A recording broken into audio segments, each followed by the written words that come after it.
Bonjour tout le monde, j'espère que vous allez bien. Donc je vous retrouve aujourd'hui pour vous parler de cette nouvelle lune en Lion. Avant de commencer, donc je voulais vous partager ma vision des choses sur les mouvements lunaires qui pour moi permettent d'ouvrir les portes de l'inconscient, de l'âme et de retrouver sa nature véritable, celle qui est cachée.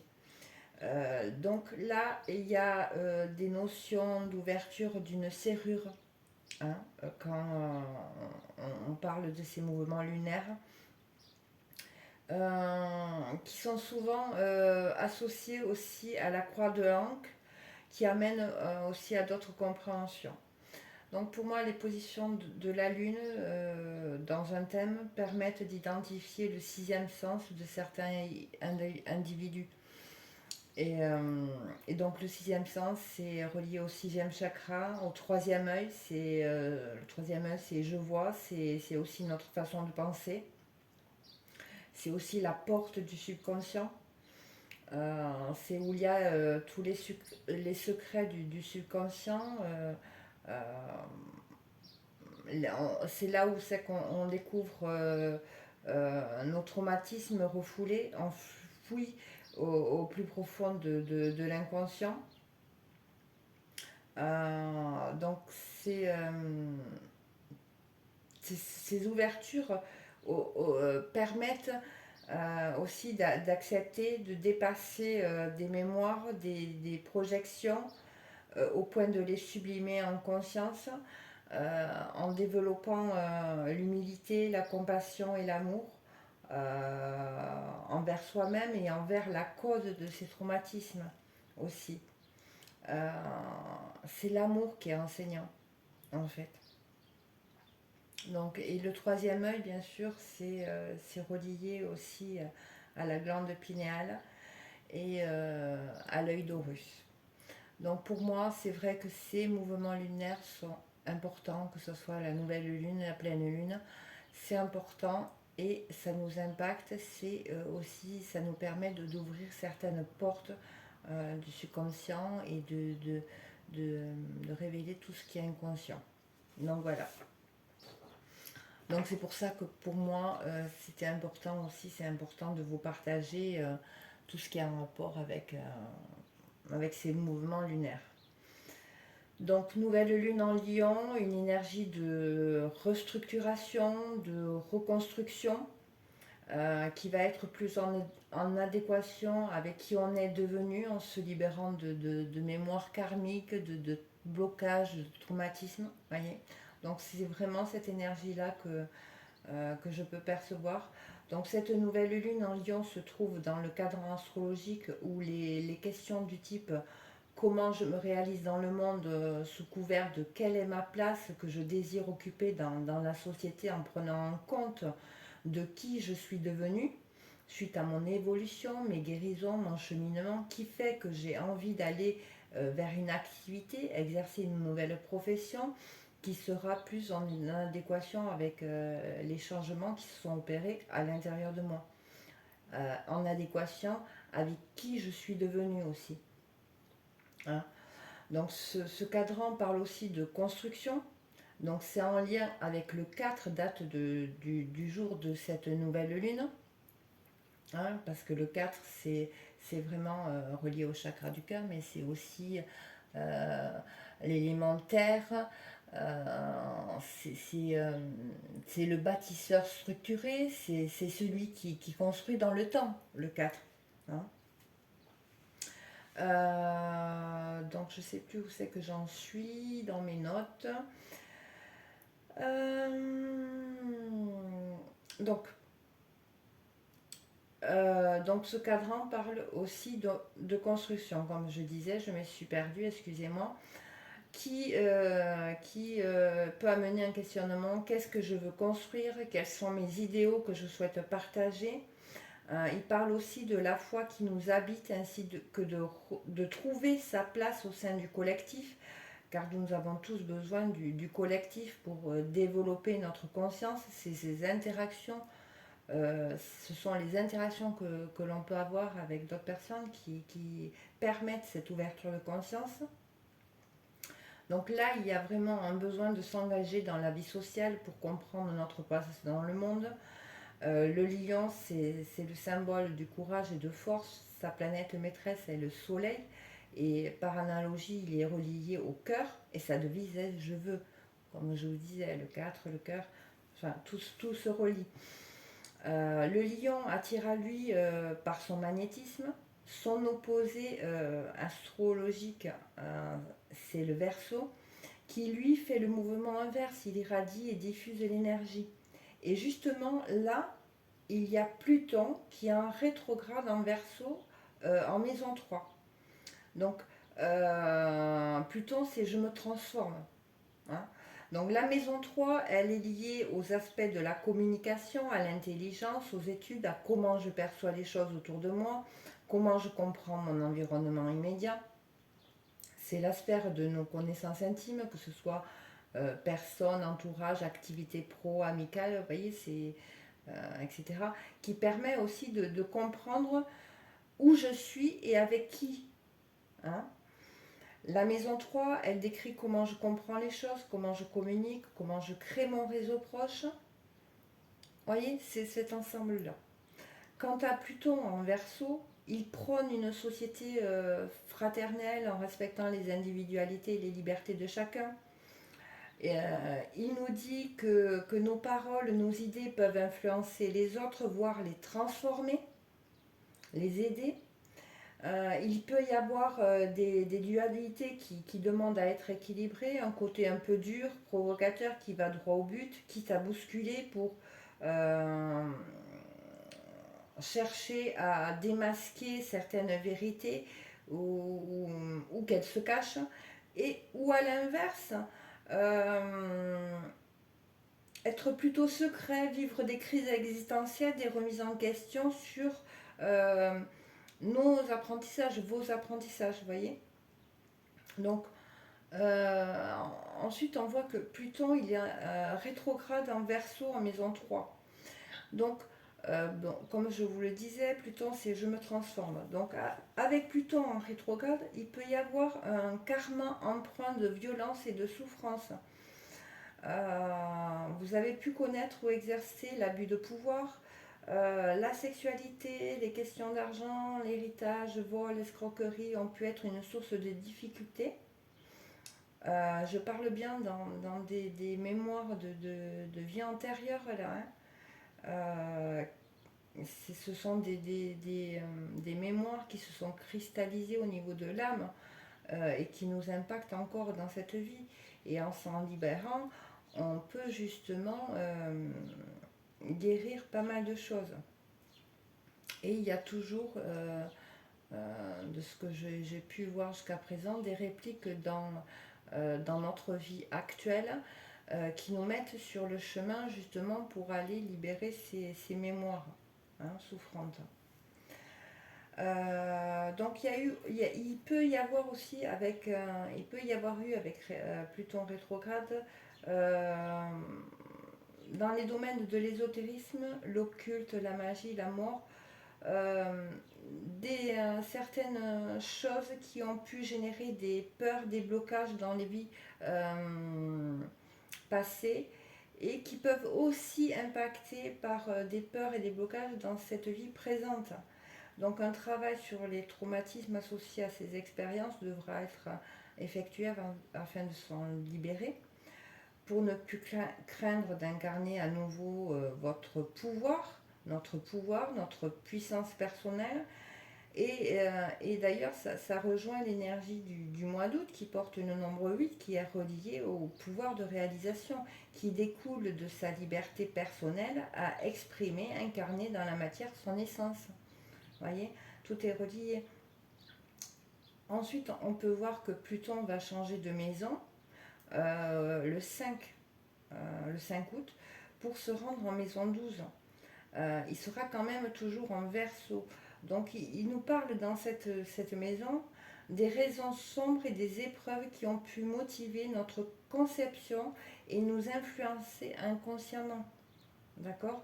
Et là, il y a une possibilité de changer notre monde en changeant notre vision sur les vécus douloureux, en comprenant les leçons qui en découlent, euh, donnant accès à des connaissances profondes sur le sens de la vie. Et il sera ici question de faire attention aux ennemis cachés qui peuvent se révéler être nos parts sombres, hein. Souvent, c'est nos parts sombres qui sont nos ennemis, hein. Mais pas que, hein. Mais il y a de ça, d'accord. Donc on peut changer le monde d'un point de vue spirituel, idéologique et ou humanitaire. Donc l'évolution spirituelle peut passer par la créativité, la sexualité sacrée, donc en conscience, ou en exerçant un pouvoir. Reprendre le pouvoir sur sa vie, dans divers secteurs. Une domination aussi, dominer ses peurs, ses angoisses, hein, vous voyez. Donc là, c'est vraiment euh, ces questions-là qui, que va amener cette nouvelle lune. Euh, En fait, dans le dans la roue astrologique, je me base sur des triangles avec des positionnements. Et donc il y en a un qui s'appelle le triangle de la transformation des énergies par le feu sacré. Et donc il tient compte de 3 planètes. Donc Pluton, que je viens d'énumérer, de vous parler, donc qui va influencer donc justement cette transformation. Euh, et en deux, il y a Uranus qui lui parle de je m'individualise, vous voyez. Et donc Uranus donc est en taureau en maison 8. Donc il nous pousse, nous invite à nous transformer, à se réinventer à notre propre niveau, transformer notre manière de consommer, de produire, d'appréhender l'argent, l'économie, ainsi que les liens avec la nature et le travail de la terre, en expérimentant notre créativité librement, qu'elle soit atypique ou pas. Donc là, il y a une quête de vérité qui peut s'exprimer au travers de sujets en avance sur notre temps. Un exemple, voilà, euh, les extraterrestres par exemple, avoir une vision tout autre des extraterrestres et de l'invisible, hein. Voilà. Donc là, il y a vraiment cette énergie d'ouverture d'esprit avec ce placement d'Uranus. L'intelligence, elle est vive et profonde, d'accord. Mais aussi, il peut y avoir des complications, des instabilités financières en rapport avec des partenariats ou des investissements ou en même temps euh, les changements qu'on opère dans notre vie provoquent au début, bien sûr, des instabilités. C'est normal, ça bouge, hein. Donc voilà. Ensuite, la troisième planète qui va être importante pour ce triangle de la transformation, c'est Neptune. Neptune, c'est je me connecte. Donc Neptune sera en poisson en maison 5. Là, on nous demande de dépoussiérer des millénaires de croyances, de pratiques spirituelles qui sont qui ont souvent reposer sur l'interprétation de certains hommes, hommes c'est au sens large, hein, certaines autorités afin d'exercer un pouvoir sur d'autres personnes, afin d'en contrôler un bon nombre. Donc c'est dans ce sens-là, hein, dépoussiérer des croyances. Donc Neptune nous demande d'incarner des valeurs d'amour et d'humanisme dans le monde. Donc ce dépoussiérage peut amener du flou, des désillusions dans les relations amoureuses, mais pas que. Il est possible d'avoir idéalisé l'autre au sens large, c'est-à-dire l'autre, ça peut être l'amoureux, le père, la mère, les amis, les amants, etc., hein. Et là, il y a une possibilité que le parent du sexe opposé à nous ait pu avoir des relations illégitimes et des enfants illégitimes. Du moins, là, c'est par rapport à la position où se trouve Neptune. Donc c'est une possibilité, ça ne peut pas parler à tout le monde, hein, on est bien d'accord. Avec ce placement, il peut y avoir des talents artistiques en lien avec l'image, la musique, un sport en lien avec l'eau qui se précise. Mais attention de ne pas perdre dans les jeux au sens large du terme. Hein. Jouer avec la vie au sens large, si vous voulez. Hein. Donc les rétrogradations sont là pour impulser de fortes énergies qui peuvent être compliquées à vivre afin que nous puissions libérer notre âme de mémoire souffrante cristallisée qui entrave son ascension et notre évolution. Voyez. Donc Neptune en rétrograde en Poisson en maison 5, dans une vie passée, nous avons pu être dans la spiritualité ou d'autres formes d'idéologie et nous avons pu posséder des capacités spirituelles, médiumniques, guérisseurs, prêtres, chamans et gourous. Nous avons pu mal les utiliser ou alors vivre des expériences douloureuses en rapport avec celles-ci. Hein. L'eau a pu être importante ou problématique, voire les deux, et en même temps il y a pu avoir des maladies psychiques, des enfermements, des vies de menteurs, d'illusionnistes. Donc Neptune en rétrograde, il indique des destins de victimes. Donc c'est des mémoires qui sont très souffrantes, qui peuvent impacter dans notre vie d'aujourd'hui. Hein. Donc c'est vraiment, il est nécessaire de vraiment faire un travail de nettoyer tout ça pour s'alléger et se libérer. Donc il sera question de se réapproprier notre Neptune en se reconnectant à cette part de soi-même qui nous relie au collectif, à la spiritualité. Ça, c'est une chose qui peut nous aider. Ensuite, je passe à un deuxième triangle qui concerne les énergies physiques et matérielles. Donc, 3 planètes vont décrire les influences du moment. Et là, c'est plus dans le concret, dans la matière, dans ce qu'on va vivre, vous voyez. Le premier triangle, c'est vraiment ce qui se passe un peu au niveau du mental, des compréhensions, de la conscience, vous voyez. Donc là, on a la première planète, c'est Vénus, qui est en Lion en maison 10, et elle est conjointe à Mercure. Donc Vénus en Lion parle de faire ce que l'on aime, de laisser parler sa créativité. En maison 10, il y a des énergies de chance qui pourront influencer notre destinée, ainsi que notre position sociale. Les domaines artistiques, bien-être, mode, commerce, esthétique seront vraiment favorisés. Il y a une envie de réussir socialement qui va devoir dépasser la dissonance de Vénus avec Neptune qui peut amener un mal à prendre des décisions, qui peut amener un mal-être, des doutes, des peurs, de faire des choix, des frustrations, des contraintes. Tout cela peut s'exprimer au travers de douleurs physiques également. Donc la réussite sera conditionnée par le dépassement de ces peurs, de ces conditionnements et de ces blocages qui peuvent être en lien bien souvent avec des mémoires karmiques que je vous ai parlé plus haut. Donc la conjonction Mercure-Vénus va nous pousser à communiquer notre sensibilité au travers de possiblement notre art, notre activité, nos talents artistiques.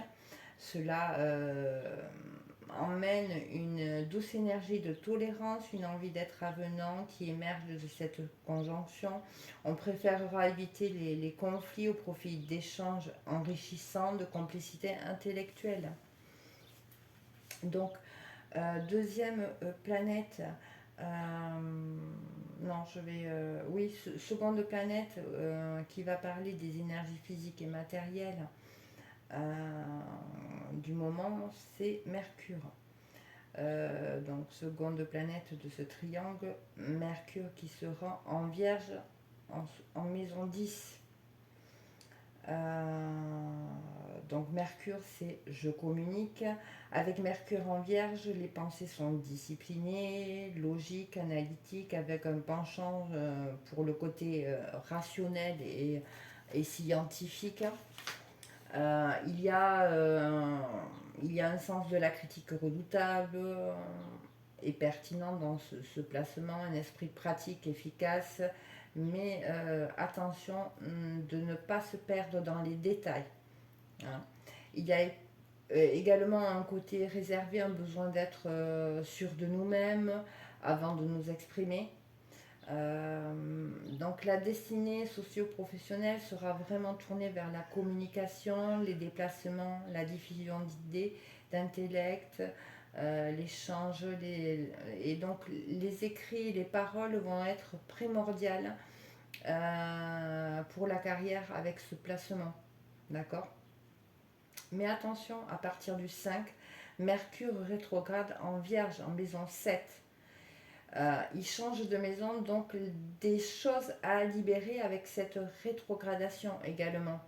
Hein. Donc, il y a des choses qui vont devoir vraiment être actées là. Donc, avec cette rétrogradation, il peut y avoir un sentiment de ne pas pouvoir communiquer, de ne pas être compris, de se sentir idiot. On peut sembler lent dans la réflexion, la parole pour certaines personnes. On peut ressasser des choses. On a pu avoir notre scolarité qui a pu être laborieuse. Et cela peut être en lien avec des vies où la parole, la communication, l'intellect ont pu être source de moqueries, de brimades, de censure, de dénonciation aussi, qui ont amené des blocages et des souffrances. Il peut y avoir aussi également des problématiques en lien avec les fratries. Il y a aussi une notion sur les moyens de transport, les déplacements qui ont pu peut-être causer des problèmes et par conséquent des phobies dans la vie présente. Donc si vous souffrez de phobie par rapport au transport, aux moyens de transport, aux déplacements, etc., dans votre vie présente, il y a peut-être quelque chose à aller rechercher au niveau du karma. Vous voyez ? Ensuite, nous passons à la troisième planète de ce triangle, qui est Mars, qui sera en Gémeaux, en maison 8. Donc Mars en Gémeaux a besoin de mouvement, de nouveautés, au risque de se disperser. D'où la rétrograde de Mercure qui va aussi aider à canaliser un peu cette dispersion, vous voyez. C'est un moyen de t'emballe pas, on va faire les choses, il y a des choses à faire, vous voyez. Donc Mars en Gémeaux se fait sociable, communicatif, avec une envie de partager, transmettre en se faisant habile et ingénieux, capable de beaucoup de choses, un besoin de s'amuser dans ce que l'on fait, de prendre du plaisir qui peut renvoyer un côté sex appeal aussi puissant. La volonté de domination peut être puissante et borderline, poussant à agir dans l'ombre. Alors attention, donc, de rester vraiment dans le versant lumineux de cette force. Sinon, il y aura de fortes possibilités de connaître des litiges pour des questions d'argent. Donc attention quand même. On va passer donc au triangle d'incarnation. Donc le triangle d'incarnation nous résume les transformations qui vont être impulsées par les placements de ces planètes lors de cette nouvelle lune, amenant des informations complémentaires. Donc là, la première planète, je prends la position du soleil. Donc la position du soleil peut favoriser la gloire, une grande réussite sociale, socio-professionnelle, en incarnant son potentiel de réalisation, à condition d'apprendre à s'affirmer, à décider, à agir par soi-même, en se rendant indépendant des autres, de leur jugement, en osant l'entrepreneuriat, hein, Ensuite, on a le nœud nord qui, euh, qui nous dit que là, il y aura un défi sur l'affirmation de soi. Je fais ce que je veux, comme je veux, en respectant bien sûr autrui. Il nous parle aussi de dépasser la dépendance à l'autre, le manque d'autonomie et d'engagement personnel, l'influençabilité, la sensibilité paralysante. Hein. Donc il sera question de cultiver l'altérité, la prise en compte de l'autre sans en être dépendant, de retrouver une harmonie et de connecter avec l'art, la créativité. Donc nous sommes venus développer l'affirmation de soi, entreprendre, décider, nous battre pour accéder à notre indépendance et à notre réalisation en osant prendre notre place. Ça, c'est important. Et le défi, c'est devenir un leader ou un chef d'entreprise. Une vraie lutte de défis pouvant conduire vraiment à l'accomplissement de soi. En seconde planète, on a la troisième, on a la lune noire qui nous parle de blessures relationnelles. Alors, il a pu y avoir des relations, des unions qui ont été source de difficultés, des deuils dans d'autres vies. Et elle pose encore des problèmes dans cette incarnation, donc à aller voir aussi. Elle nous parle d'être exigeant aussi dans nos relations. On peut, on peut être aussi dépendant de l'autre, ou à l'inverse, on peut avoir peur de se lier à l'autre et rejeter la relation et fuir. Et un couple, vous le savez, peut être karmique. C'est vraiment les flammes jumelles, c'est un couple karmique. Hein. On oublie parfois, mais oui. Karmique, ça veut dire qu'on s'est déjà connu dans d'autres vies, tout simplement. Donc il y a aussi potentiellement un karma en lien avec la justice. On peut avoir une peur de l'injustice ou des soucis avec la justice qui peut en découler une peur de faire un choix ou de se positionner, voyez. Si on a dans une vie antérieure été jugé et condamné pour quelque chose, par exemple par rapport à des dons qu'on a pu exercer, vous voyez, à la médiumnité, tout ça, ça peut impacter cette vie et faire des blocages et amener des souffrances. Donc là aussi, il y a des choses à voir. Il y a aussi des notions de blessures spirituelles. On a pu connaître des vies de religieux, de guérisseurs, des vies d'errance, de folie, d'enfermement ou de victimes, des vies de tromperie, d'illusions et de mensonges. Hein, comme je l'avais un peu abordé auparavant, avoir eu une tendance à fuir la réalité matérielle, à vouloir se sacrifier pour sauver l'humanité et son prochain, ou bien à rejeter l'irrationnel spirituel. Donc une tendance à fuir ses peurs irrationnelles et inconscientes, se trouver dans un sentiment d'isolement ou alors on se trouve emprisonné dans des addictions ou des utopies. Vous voyez. Euh, donc une spiritualité lucide et humanitaire, le soin, l'expression artistique seront vraiment des portes de sortie pour se sentir à nouveau intégré dans la vie. Vous voyez. Donc voilà pour le triangle d'incarnation qui va être vraiment représenté par ces énergies-là pour cette nouvelle lune. J'ai regardé aussi le placement de Chiron. Donc Chiron, c'est le guérisseur qui parle de la blessure originelle. Et là, Chiron parle également de blessures liées aux engagements, au sens large du terme. S'engager dans une activité, parce que là, c'est vraiment, on le voit, c'est vraiment dans le social, dans le socio-professionnel que cette nouvelle lune est axée. Donc, c'est vraiment aux engagements, mais ça peut être aux engagements pas que professionnels, aux relations. Et derrière, il peut se cacher une crainte d'intimité ou de dépendance qui peuvent en découler suite vraiment à des mémoires que j'ai citées auparavant. Je voulais aussi vous parler également de Saturne, qui est le maître du karma, qui représente notre passé, les restrictions, etc.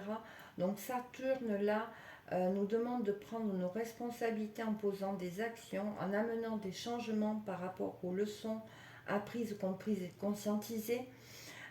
Donc avec le placement en poisson en maison 5, dans une vie antérieure, nous avons pu abuser de notre autorité ou subir une autorité et privilégier ou refuser d'assumer nos responsabilités sociales.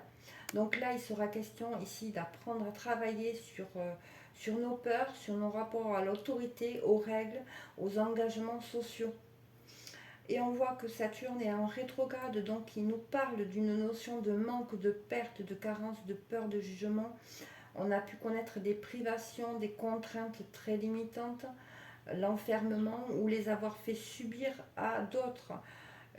Et là, il peut se cacher une peur de revivre ces expériences qui se sont cristallisées à l'intérieur de notre être, de notre âme, dans, puisque c'est souvent relié à des mémoires de vie antérieure.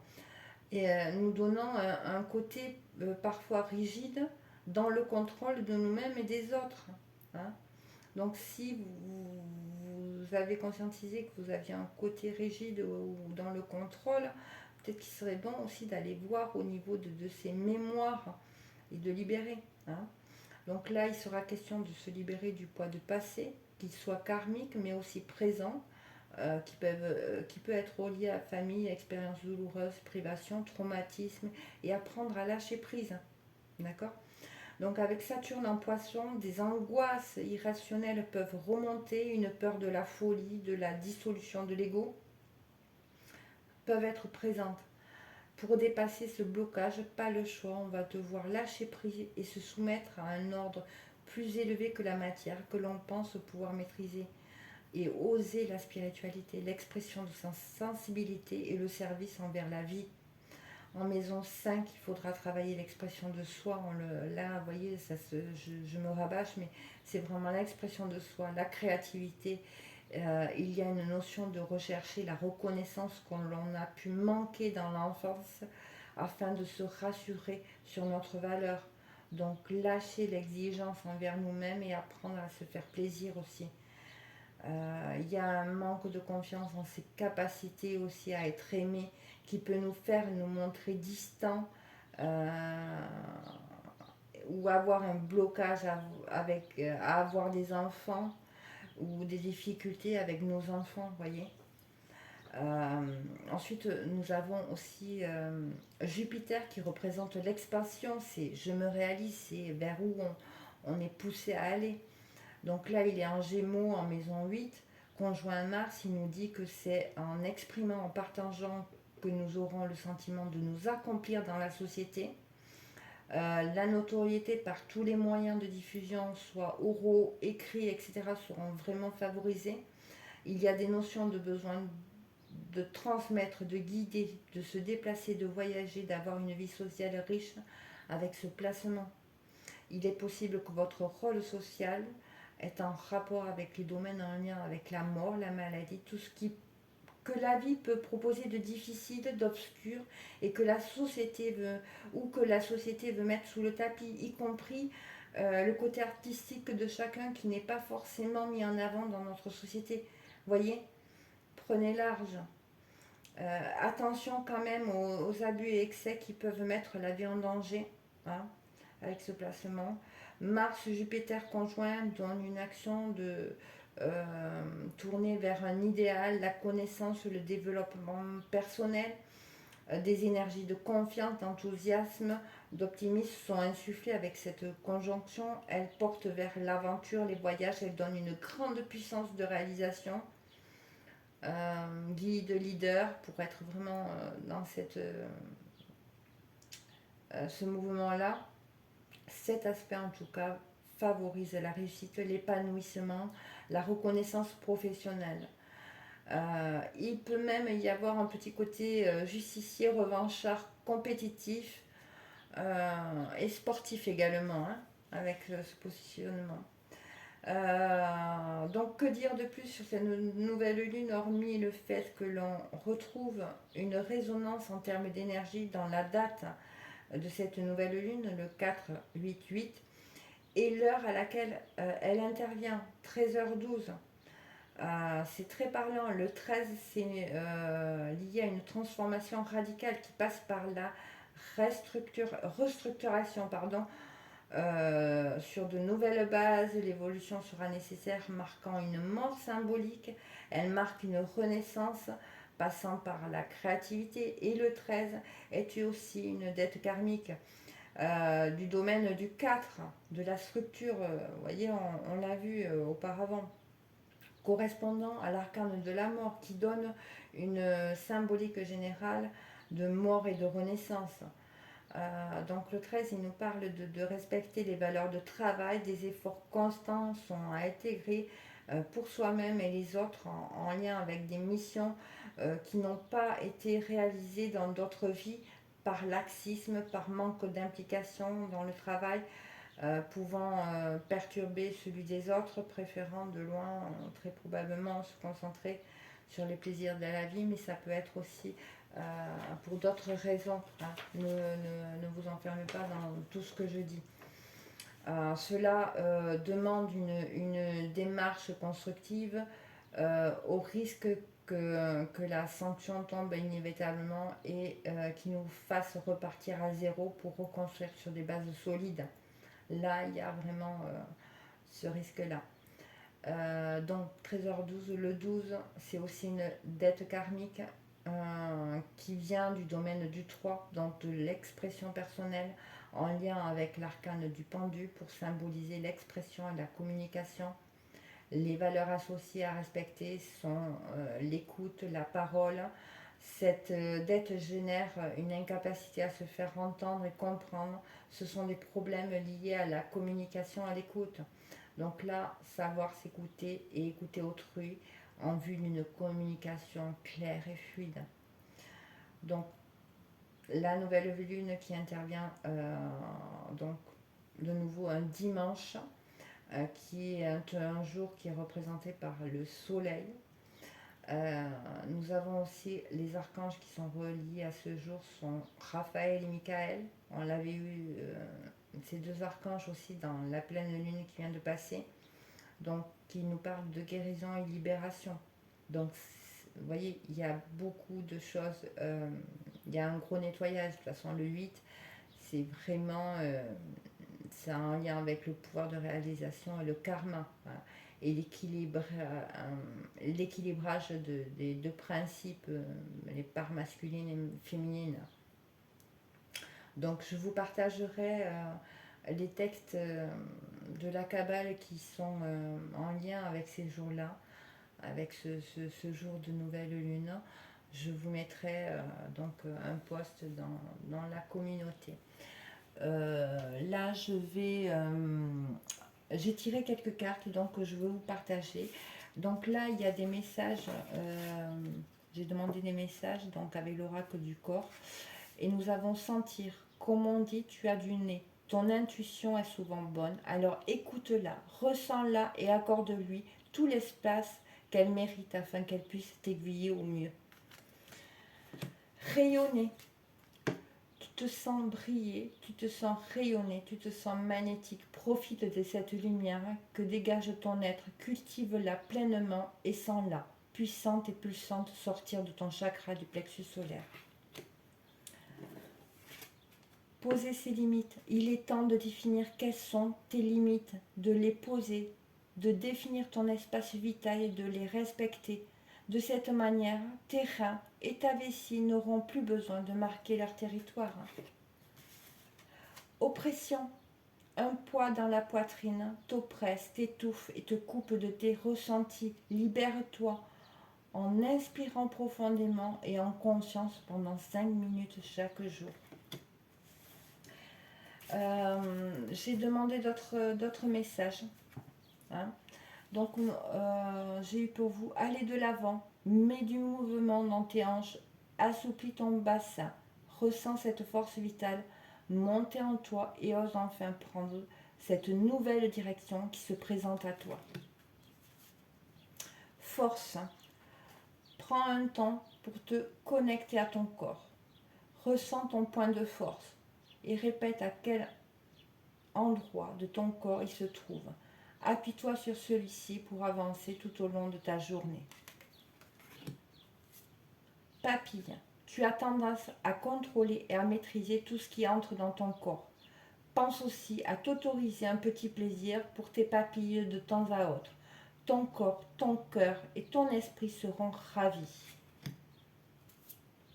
Évacuer, relâche la pression, relâche les tensions, relâche ces émotions négatives qui t'intoxiquent ton corps. Visualise l'eau qui circule en toi, coule le long de tes jambes et emporte avec elle tout ce qui n'a plus besoin d'être. Insécurité. Tu te sens en insécurité matérielle et financière. Cela affecte la solidité du bas de ton dos. Ferme les yeux, connecte-toi à ce point de ton corps, écoute sa guidance pour retrouver la sérénité. Et enfin, le conseil donc de votre corps, du corps, s'ouvrir, ouvre-toi à de nouvelles idées, à de nouvelles manières de faire et d'être. Cette découverte passera par l'oralité, par ta bouche. Exprime-toi, chante, embrasse, déguste avec le joli papillon. Des messages au niveau du cœur, donc avec l'oracle message de ton cœur. Donc la première carte, il y a respect. Engage tout ton cœur, ton âme, ton corps dans le respect immuable de tout ce qui est, y compris toi-même. On a l'amour propre. L'amour commence et s'éveille d'abord en soi-même. L'essence de l'amour, c'est cette bienveillance que tu as pour toi-même et que tu portes chaque jour. Aime-toi, honore-toi, chéris-toi. On a amour propre, on a amour pur aussi. Tu le touches enfin du doigt, cet amour pur, simple, régénérant et sans attente. Il t'emplit de joie, de lumière et donne un sens à ton existence. Fluidité. Le chemin de la facilité est semé d'embûches et de montagnes et de difficultés sans fin. Suis plutôt le chemin de ton cœur qui te guide avec simplicité et fluidité vers de belles synchronicités. Mental. Ton esprit est acéré, ta tête est bien faite, ta logique est implacable. Pourtant, aujourd'hui, ce dont tu as besoin, c'est d'écouter ton cœur et de laisser ton mental de côté. Jugement. Ces jugements qui te traversent ne sont que le reflet de toi-même. Prends conscience que ces parties blessées de ton être qui se sentent déstabilisées face à certaines personnes ou à certaines situations.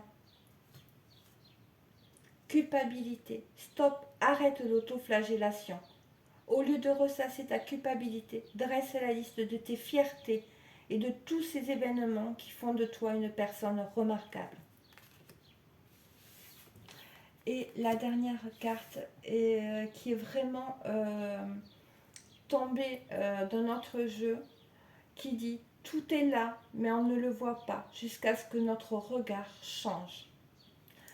Voilà pour le partage.